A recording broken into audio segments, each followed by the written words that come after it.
Je suis Morgane Madec, j'ai 31 ans. J'ai la maladie de Crohn depuis 6 ans. J'ai été diagnostiquée en 2012. Donc c'est le diagnostic officiel parce que je suis malade depuis 2007. Je suis venue ici au salon en tant que bénévole pour l'association François Aupetit, qui s'occupe notamment de la maladie de Crohn et de la rectocolite hémorragique. Et je me suis tournée vers le bénévolat justement pour sensibiliser les gens autour. J'ai réussi à faire ma vie puisque je suis auxiliaire de puériculture. J'ai eu mon diplôme, tout ça, maintenant j'ai un emploi.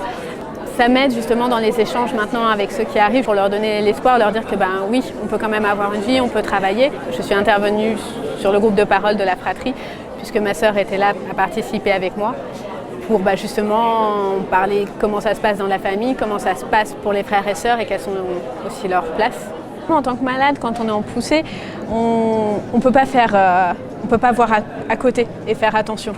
Voilà. Parce qu'on est vraiment centré sur soi. On est centré sur soi et le reste.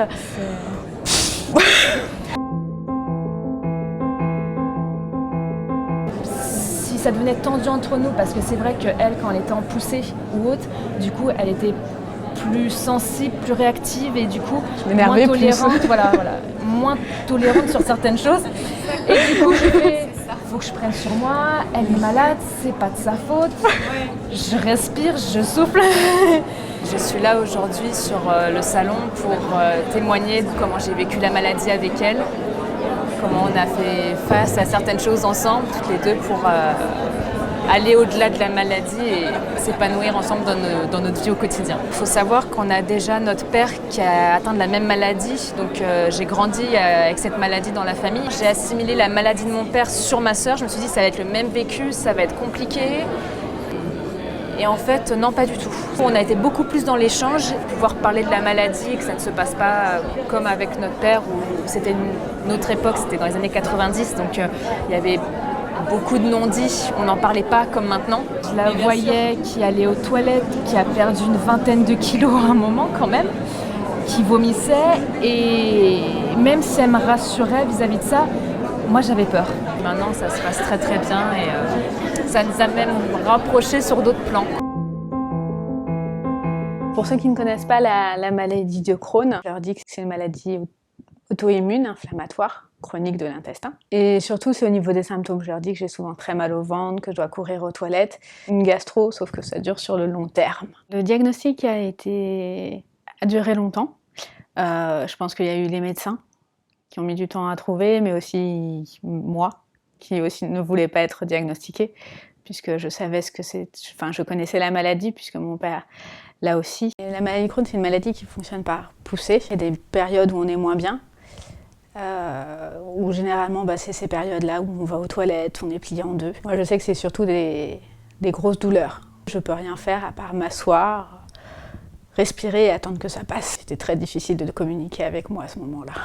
Très en colère contre moi, contre la maladie, en disant pourquoi moi, pourquoi c'est pas tombé sur mes sœurs. En colère parce que je me voyais plus d'avenir professionnellement. Je me suis dit, est-ce que je vais être capable de travailler, d'avoir un boulot? L'impact de la maladie sur mon quotidien, c'était surtout pour aller, pour me déplacer. Prendre les transports, ça m'angoissait, puisque je devais avoir des toilettes le plus rapidement possible. Donc généralement pour la sortie cinéma, je prenais le métro et quand je descendais de la station de métro, je courais au cinéma. J'achetais rapidement ma place si j'avais le temps et je courais aux toilettes en arrivant. Le plus dur, c'est surtout au quotidien. Quand on va faire les courses ou dans les transports, quand on a besoin de s'asseoir parce qu'on est fatigué. On a beau sortir notre carte de priorité et que on est jeune, on est censé être en bonne santé.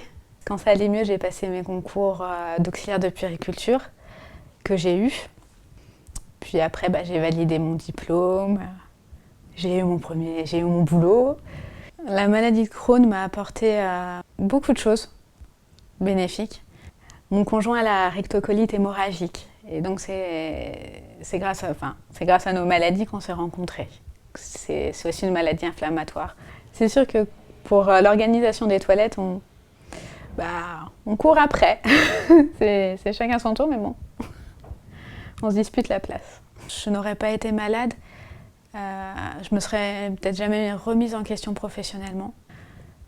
de prendre le temps de trouver un métier que j'aimais, justement, pour éviter un stress supplémentaire. La maladie m'a changée au niveau du comportement, ça m'a plus forte, c'est ce que mon entourage dit. Moi, j'ai pas l'impression. Plus combatif, notamment au point de vue professionnel. Je sais que je veux pas qu'on voit que je sois malade, donc j'ai tendance à faire 2 fois plus que les autres.